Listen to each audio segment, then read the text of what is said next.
settore.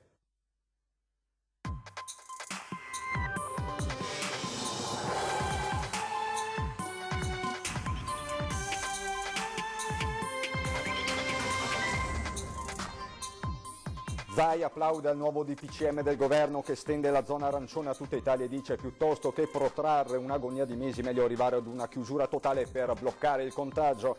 A preoccupare la tenuta del sistema sanitario con l'aumento dei contagi e dei ricoveri. Il tasso medio di occupazione delle terapie intensive in Veneto al momento è all'80%.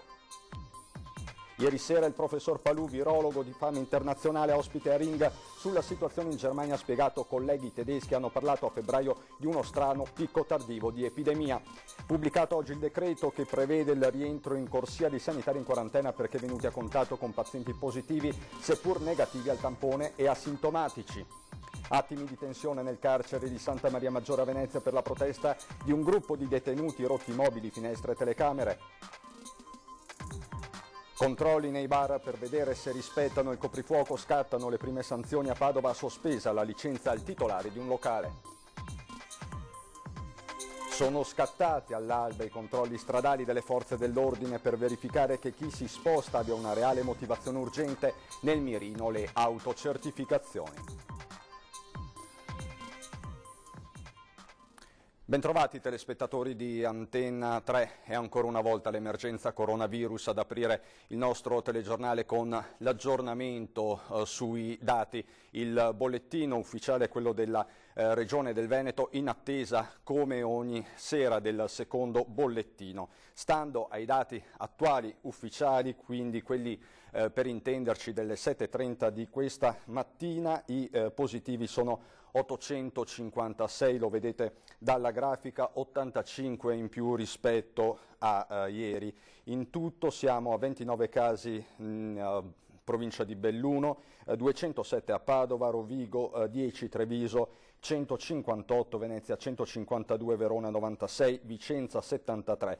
Per quanto concerne Vo siamo a 89. I dimessi sono 47, mentre i pazienti in terapia intensiva sono 67, deceduti 26, 5 in più rispetto all'ultimo bollettino ufficiale della serata di ieri, ma per l'appunto siamo in attesa dei nuovi dati che dovrebbero arrivare nell'arco di poche decine di minuti. Intanto oggi il governatore del Veneto Luca Zaia ha applaudito alla decisione del governo di estendere le misure restrittive a tutto il territorio nazionale, ma sentiamo Zaia. Non è escluso, e questa è un'idea che sta circolando e lo dico, prendetela come riflessione, ma non la trovo tanto barbina come riflessione, che piuttosto che protrarre un'agonia che dura mesi sia meglio arrivare a una chiusura totale ben contingentata in maniera tale che si possa bloccare il contagio del tutto. C'è anche questa linea di pensiero, immagino che oggi ne parleremo anche nei prossimi giorni, però è fondamentale pensare che noi dobbiamo isolare il virus. Chiudere tutte le attività commerciali non essenziali, ad eccezione di supermercati e farmacie, stop anche ai mezzi pubblici per 15 giorni. E questa è la richiesta che arriva al governo da Veneto e Lombardia e che sarà al centro del confronto nelle prossime ore. Una misura ancora più restrittiva, ma ritenuta da Zaia e Fontana necessaria per fermare il contagio. Più rallentiamo il contagio, cioè la velocità di contagio, più respiro abbiamo rispetto alle strutture ospedaliere. La Regione in mattinata ha diffuso i dati relativi alle terapie intensive. I 450 posti letto negli ospedali veneti presentano al momento un tasso di occupazione medio dell'80%. 67 di questi sono occupati da pazienti affetti da coronavirus. Da ieri si sono aggiunti altri 48 posti attivati senza bloccare l'attività. Sono poi in allestimento altri 120 di terapia subintensiva aggiuntivi a quelli esistenti. Intanto una boccata d'ossigeno all'attività nei nosocomi arriva dall'articolo 7 del decreto approvato la settimana scorsa e pubblicato oggi. Quello della possibilità di far lavorare tutti i sanitari, ma non solo, anche i dipendenti per i servizi essenziali che sono stati oggetto di contatto con persona positiva ma hanno un tampone negativo e sono asintomatici. Abbiamo già pronta un protocollo da inviare a tutte le ULSS, in maniera tale che questi dipendenti siano assolutamente tutelati quotidianamente con tutta una serie di attività che vanno dal tampone alla misurazione della febbre o quant'altro. In Veneto sono 656 i sanitari sottoposti a quarantena perché venuti a contatto con pazienti positivi, 165 i dottori. Questo decreto, che vale anche per i medici di base, prevede altro ancora. La possibilità di attivare assunzioni straordinarie rispetto a tutte le professioni mediche, infermieristiche e quant'altro, che in questo decreto è previsto, non è più un problema il tema dei medici laureati abilitati. Intanto rimane il problema dei dispositivi introvabili. Non ce ne sono, dice Zaia. Quello delle mascherine sarà un'emergenza anche nei prossimi giorni. Il mondo intero sta galoppando verso l'ultimo scatolone di dispositivi. Noi abbiamo avuto vicende nelle quali ci offrono materiale inesistente, dove ci chiedono il pagamento del 100% prima della spedizione. Dall'altro abbiamo ovviamente competitors a livello internazionale che addirittura riescono a intervenire anche su prodotti che sono già destinati alla nostra comunità o ad altre comunità. Queste dunque le parole di Zaia. Andiamo subito a Padova perché in corso in varie parti del Veneto ci sono dei controlli, dei posti di blocco per verificare gli spostamenti della popolazione. Ci colleghiamo quindi con Federico Fusetti dalla stazione di Padova, se non sbaglio. Federico.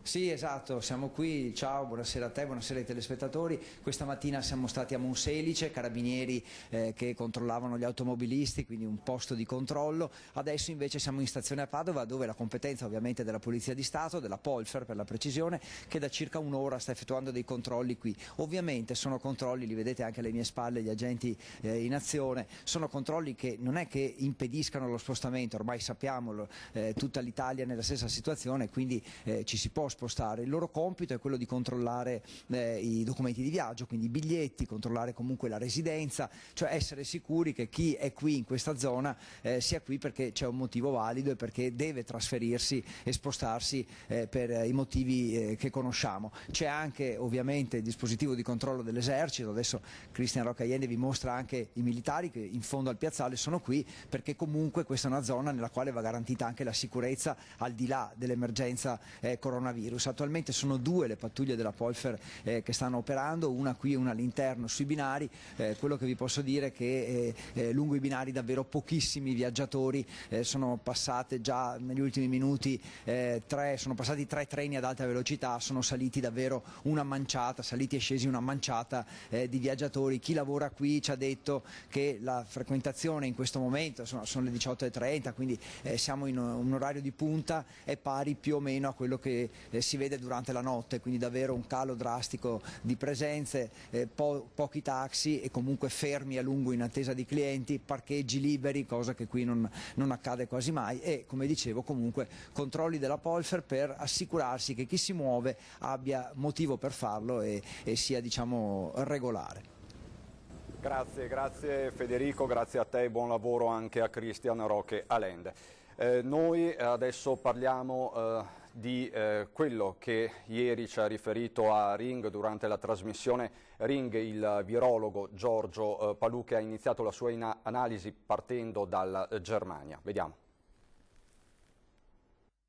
La Germania, a quanto ne so, a quanto mi dicono un paio di colleghi virologi tedeschi, dicono di aver avuto a febbraio uno strano picco tardivo, loro lo hanno definito, di epidemia stagionale influenzale. È possibile che ci fossero casi di coronavirus misdiagnosticati come influenza. Così il professor Giorgio Palù cerca di dare una risposta alla domanda che molti si stanno facendo in questi giorni di emergenza, ovvero perché vi sia una netta differenza in termini di contagi rilevati tra Italia e Germania. Il virologo ha poi spiegato come nel nostro paese siano stati eseguiti più tamponi che nel resto d'Europa, mentre in Italia il tasso di mortalità è quasi sopra il 5%. Noi abbiamo una popolazione molto anziana, siamo il secondo paese al mondo per persone anziane e che quindi abbiamo selezionato come mortalità persone più anziane.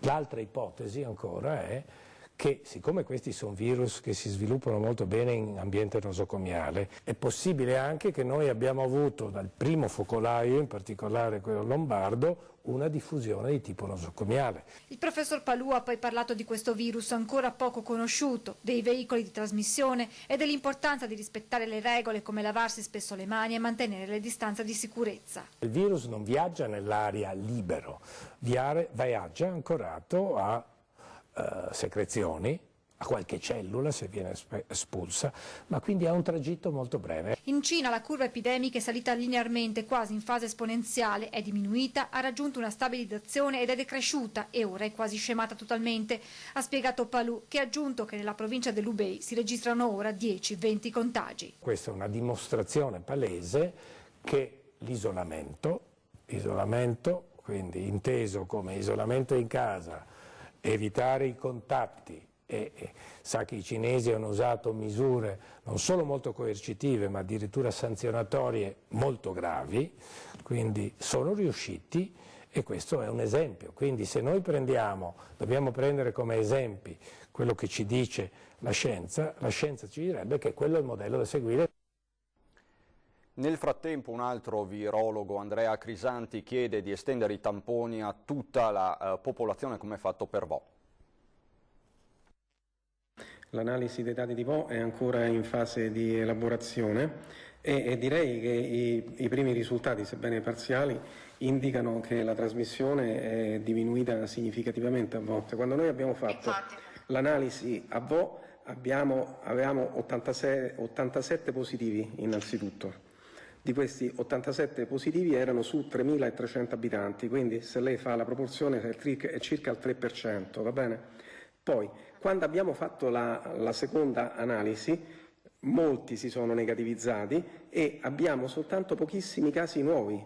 I dati di Vo dimostrano anzi che le misure di contenimento e identificazione dei casi sembra aver funzionato. Insomma, il modello Vo con il cluster isolato e completamente analizzato attraverso i tamponi dovrebbe essere esteso. Dal punto di vista del contributo delle istituzioni, come ho già detto altre volte, penso che sia importante estendere il tampone a quante più persone possibili intorno ai focolai per poterli identificare precocemente e poterli isolare, in modo particolare identificare precocemente anche le persone che possono essere portatori sani. Non è possibile fare i tamponi a tutti, però è possibile fare i tamponi intorno a dei cluster e quando dico intorno intendo sia i contatti stretti come rete di interazione sia geografico, cioè persone che abitano lì vicino. Questo sicuramente è possibile farlo. Bene anche il rientro in servizio per i medici e operatori sanitari asintomatici e con il tampone negativo. In questo modo noi siamo in grado di monitorare giorno per giorno se tra le persone esposte ci sono delle persone che si sono infettate e quindi tenerle in isolamento e allo stesso tempo mantenere in efficienza la struttura. Detenuti in rivolta al carcere di Santa Maria Maggiore a Venezia. La paura che si diffonda il coronavirus in una struttura in cui sono rinchiusi 268 detenuti sui 159 previsti. La sospensione dei colloqui coi familiari all'interno dei penitenziari, sempre per prevenire il contagio, sostituita con videochiamate e telefonate. Come accaduto altrove in Italia, la rivolta alla fine è scoppiata anche all'interno del carcere di Santa Maria Maggiore a Venezia. Da fuori si è sentito prima alcuni detenuti battere le gamelle, i recipienti per il cibo, sulle inferriate alle finestre, come peraltro era già accaduto recentemente. Questa volta però, poco dopo, si sono iniziate a vedere anche delle fiamme. Forze dell'ordine in tenuta antisommossa hanno circondato l'edificio e blindata tutta l'area. La vicinissima Piazzale Roma è stata temporaneamente chiusa alla circolazione. Attorno, sulle prime, un po' di confusione tra esercenti e passanti che vedono solo tante forze dell'ordine, polizia, carabinieri, guardia di finanza ed esercito. Per precauzione, in diversi abbassano la saracinesca. In fretta e furia vengono tirati dentro i tavolini di un bar nei paraggi. Il sindaco di Brugnaro, di passaggio, si ferma a monitorare la situazione. Le strade, peraltro, sono semideserte a causa dei provvedimenti di contenimento del coronavirus. Un elicottero sorvola l'area. Arrivano anche i vigili del fuoco e vengono attivati gli idranti. La rivolta riguarda i detenuti di un padiglione ed è circoscritta. Diversi i danni subiti dal carcere, ma nessuno risulta evaso. I controlli erano stati potenziati anche lungo il Ponte della Libertà, ma già attorno alle 16, circa 2 ore dopo lo scoppio della rivolta, la situazione si andava gradualmente normalizzando. Questo per l'appunto in una Venezia davvero deserta, vediamo.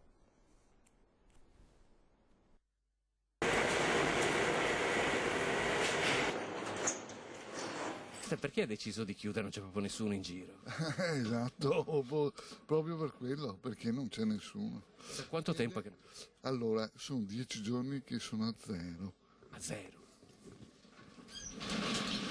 Come li stai vivendo queste giornate? Malamente. Perché? Perché non c'è più contatto con la gente, bisogna stare isolati in casa.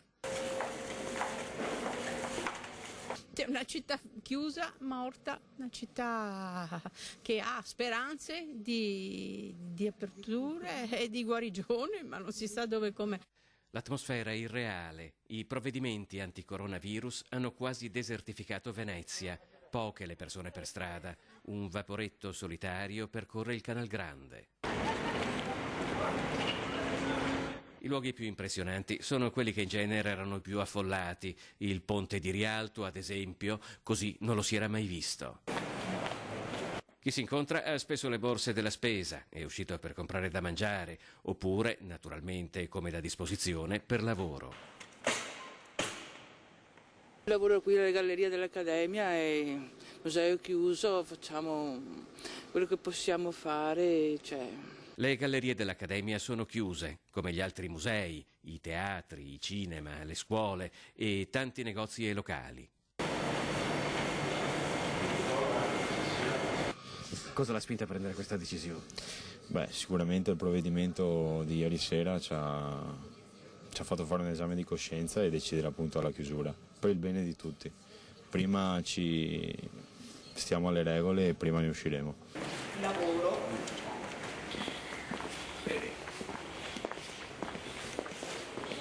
Chi invece rimane aperto, ad esempio, sono alcune librerie. Fatta la tara sul fatto che sono molti meno i clienti che girano, però quelli che girano comprano molto di più. Ma è un po' legato al fatto che devono rimanere a casa poi la sera? Secondo me sì. I veneziani in fondo ne hanno viste tante. La situazione non è certo facile, ma prima o poi passerà anche questa. Ha paura? No. Sono sincera, no, ho le mie precauzioni. Lavarsi le mani è una cosa che penso fin da bambini ci hanno insegnato sempre, non con la mucchina, ma insomma è una norma normale. Poi cosa c'è? E stare a casa, sto a casa. E i controlli delle forze dell'ordine sono scattati questa mattina all'alba su tutto il territorio del Veneto. Qui siamo a Monselice. Da questa mattina all'alba sono molti posti di controllo attivati dalle forze dell'ordine, polizia, carabinieri, guardia di finanza, polizia municipale, su tutte le strade del Veneto per far rispettare il decreto. Ci stanno lavorando da questa mattina all'alba per verificare i documenti, quindi controllare gli spostamenti delle auto se sono autorizzati. Questo è il loro compito. Il compito non è quello di fare repressione o creare psicosi, ma far rispettare il nuovo decreto. L'invito insomma è quello di rimanere a casa e di spostarsi solo se necessario, come prevede la norma del governo. Le forze dell'ordine sono presenti a macchia di leopardo su tutto il territorio, dal confine con Rovigo all'Alta Padovana, dai caselli di Padova e Vicenza alle strade dei Colli Euganei. Il meccanismo è questo: l'automobilista viene invitato a esibire l'autodichiarazione, scaricabile dai siti ministeriali, che spiega il motivo dello spostamento. La carta viene poi verificata dalle forze dell'ordine, in caso anche trattenuta, e poi approfondita successivamente. Le autocertificazioni esibite dalle persone identificate nel corso dei controlli, fa sapere ad esempio la questura di Padova, saranno oggetto di ulteriore approfondimento per appurarne la veridicità attraverso la consultazione delle banche dati e degli archivi informatici. Insomma, non si scherza, i controlli ci sono e rigorosi, anche se chi è in regola non ha nulla da temere. Gli agenti sono pronti ad aiutare i cittadini nella compilazione se risulta un problema, e molti sono gli automobilisti che si fermano di loro spontanea volontà per chiedere chiarimenti, e poi quasi sempre il controllo si conclude positivamente. Ma tutti gli automobilisti che sono stati fermati finora, al termine dei controlli da parte di questi carabinieri, immagino di tutti, c'è stato comunque un sorriso, perché È una situazione difficile per tutti. 2 operai di Padova invece, giunti per motivi di lavoro a Capri, dove avevano preso alloggio in una pensione, sono stati denunciati dalla polizia per aver violato la zona rossa che era in vigore al momento della loro partenza. Ora dovranno restare nella pensione per i 14 giorni previsti per la quarantena. Controlli serrati anche per i bar. Aperti in serata, ben oltre le 18, controlli di polizia e carabinieri nei locali di Padova per vedere se rispettano le regole del DPCM entrato in vigore l'8 marzo. In un club gestito da nigeriani, C-Class di via Bernina, l'Arcelli e i carabinieri hanno trovato una trentina di clienti a cui stavano servendo alcolici e bevande. Il gestore del locale, un 57enne nigeriano, è stato denunciato e si è visto sospendere la licenza. Denunciato anche il barista che stava servendo i clienti. Controlli anche in zona Stanga, dove la polizia ha trovato un bar aperto con all'interno una decina di avventori. La proprietaria è stata denunciata e i clienti allontanati. E ci sono baristi che hanno scelto la strada della chiusura, come questo barista di Torreselle di Piombino Dese. Sentiamo. Come potete vedere, il bar è chiuso. Abbiamo deciso stamattina di tener chiuso, visto il decreto letto ieri sera dal governo. Perché? Per tutelarci e per tutelare i clienti del bar. È stata una decisione importante, perché non è facile per chi lavora ovviamente, però abbiamo voluto dare un segnale importante. Abbiamo deciso di seguire la linea io resto a casa. Fatelo anche voi, facciamolo assieme, non è facile per nessuno, però in questi momenti dobbiamo essere uniti e dobbiamo essere persone responsabili. Qui, come potete vedere, abbiamo la nostra invenzione, la famosa rete da cantiere che abbiamo preso io e un amico quando eravamo qui al bar. È stata una cosa goliardica. Quindi i clienti l'hanno subito percepita con un messaggio positivo, perché in questi momenti ci vuole anche questo. È il nostro lavoro, quindi dare qualche momento di serenità. Non è facile, ripetiamo, però siamo qui. Siamo già d'accordo con il sindaco, il nostro sindaco Mason Cesare, che non appena passerà questo brutto momento, verremo a fare il taglio del nastro o il taglio della rete, vedete, chiamatelo come volete. Imposte comunali rinviate a Padova. Il Consiglio Comunale convocato d'emergenza si è svolto seguendo tutte le misure di sicurezza previste dal governo. Vediamo. Giordani, Verno. Sedi aggiunte e posizionate a distanza di sicurezza, spazi vuoti per garantire il droplet, la parte dedicata al pubblico chiusa. Per la prima volta il Consiglio Comunale non è accessibile ai cittadini, ma è una misura necessaria. Ecco come si è svolta la seduta a Palazzo Moroni. Prima di entrare in aula il sindaco dà il buon esempio e si disinfetta le mani con la mucchina, seguito dai consiglieri. In apertura, dopo l'appello, il presidente del Consiglio Comunale Tagliavini ha ringraziato tutti i presenti per il loro impegno. Ringrazio i consiglieri a cui questa sera viene imposto un sacrificio, un disagio, perché grazie a loro si possono ottenere il Consiglio in condizioni di sicurezza. La seduta è stata necessaria perché la Giunta ha portato in aula il congelamento delle imposte comunali per cittadini ed esercenti, un provvedimento che per la prima volta ha ottenuto il consenso unanime. La prima rata della Tari, prevista in scadenza a marzo, slitta a maggio, così come la COSAP, ovvero il canone di occupazione del suolo pubblico, rinviato a giugno. Potrebbe essere inoltre ricalcolato tenendo conto delle restrizioni introdotte dal decreto del governo. Tutti d'accordo, almeno in questo caso la politica si è dimostrata unita. Palazzo Moroni poi ha deciso di sospendere dal servizio fino al 3 aprile i nonni vigile, in quanto categoria a rischio contagio. Le cucine popolari garantiranno un pasto caldo solamente a pranzo, per la cena è previsto il cestino. Le misure contro il contagio da coronavirus vanno garantite in ogni posto di lavoro. Dove ciò non è possibile va sospeso l'attività produttiva. Sono le parole di Cristian Ferrari, segretario generale CGIL del Veneto. Condividiamo tutte le misure adottate dal governo per fermare il contagio da coronavirus che sta mettendo a rischio la salute di tantissimi cittadini, a partire dai più fragili, dice Ferrari. Nelle aziende va garantito il rispetto tassativo delle prescrizioni previste nei provvedimenti della Presidenza del Consiglio dei Ministri e delle autorità competenti. Gli strumenti per raggiungere l'obiettivo massima sicurezza per chi lavora sono molteplici. Innanzitutto il telelavoro, che va adottato in tutti i casi in cui è possibile. Per chi invece, ed è la stragrande maggioranza dei lavoratori, è costretto a stare in azienda, bisogna ricorrere all'immediata riorganizzazione della produzione laddove si riveli inevitabile, alla riduzione delle attività anche attraverso l'attivazione degli ammortizzatori sociali. Questa la posizione della CGIL del Veneto. La politica in chiusura con le elezioni regionali 2020, perché è iniziato alle 12 di oggi e finirà alle 12 di domani il voto sulla piattaforma Rousseau per gli iscritti al Movimento 5 Stelle residenti nelle regioni Marche, Veneto e Valle d'Aosta. Per il Veneto si tratta del secondo e ultimo turno di votazioni per scegliere i candidati alla presidenza del Movimento 5 Stelle. Il primo turno si era chiuso con il maggior numero di preferenze alla veneziana Erika Baldina e al padovano Enrico Cappelletti. Tra loro viene scelto in queste ore quindi il candidato governatore. Vediamo se ci sono novità per quanto concerne i nuovi dati e i nuovi contagi da coronavirus. Al momento non ci sono aggiornamenti, ovviamente Antenna 3 è sempre in diretta, quindi non appena ci saranno novità sarà ovviamente nostra cura come al solito trasmettervi subito l'informazione corretta. Adesso per noi ci sono le previsioni del tempo, buon proseguimento di serata.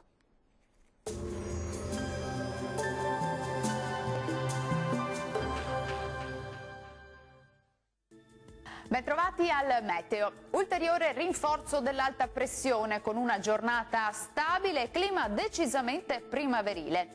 Il dettaglio di mercoledì 11 marzo. Sul Veneto condizioni di tempo asciutto e stabile, sarà infatti una splendida giornata caratterizzata dal sole con cielo in prevalenza sereno, solo con qualche velatura.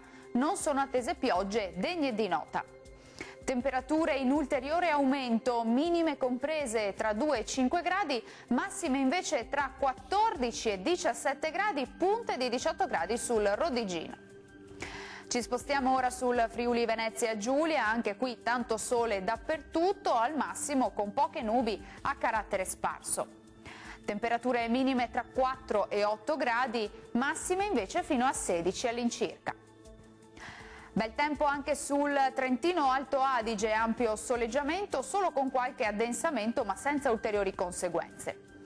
Temperature minime tra lo 0 e i 3 gradi, massime decisamente calde, vedete, fino a 20 gradi all'incirca.